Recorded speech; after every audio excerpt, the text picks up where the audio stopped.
মোহাম্মদপুরে ডাকাতি হয় শুনছি, কিন্তু এখানে ক্যাফেগুলোতেও যে ডাকাতি হয় তা জানা ছিল না, অভিজ্ঞতা হলো। একটা সিম্পল ঘটনা শেয়ার করব। ঘটনাটা শোনার পরে আমার একটা প্রশ্ন থাকবে, প্রশ্নের উত্তরটা অবশ্যই আমাকে কমেন্ট করে জানাবেন।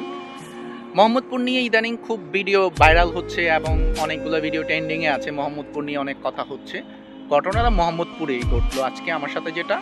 সেটা হলো, মোহাম্মদপুরে গেলাম, একটা ক্যাফেতে ঢুকলাম, ওখানে লাইভ মিউজিক হয়। লাইভ মিউজিক শুনতে শুনতে একটা কফি খাবো ভাবছি, তো একটা কফি অর্ডার দিলাম, ব্ল্যাক কফি।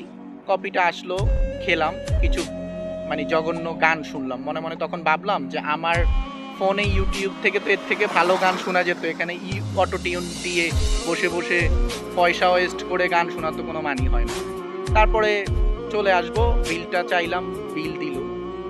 এখন কফিটার প্রাইস হচ্ছে 160 টাকা, আর তার সাথে আবার সার্ভিস চার্জ অ্যাড করে দিল 50 টাকা। হ্যাঁ, এরপরে আবার এটার সাথে আপনার ব্যাড অ্যাড করে দিল, আপনার 18% ব্যাড অ্যাড করে দিল।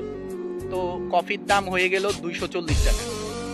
এখন আমি চিন্তা করলাম যে মোহাম্মদপুরে ডাকাতি হয় শুনছি, কিন্তু এখানে ক্যাফেগুলোতেও যে ডাকাতি হয় তা জানা ছিল না, অভিজ্ঞতা হলো। আর ওই ক্যাফের নাম হচ্ছে আপনার Sharma village. Sharma village with নিচে দিয়ে হয়তো লাইভ মিউজিক এরকম কিছু লেখা আছে। আমি আপনাদের সাবধান হওয়ার জন্য মূলত ভিডিওটা করলাম।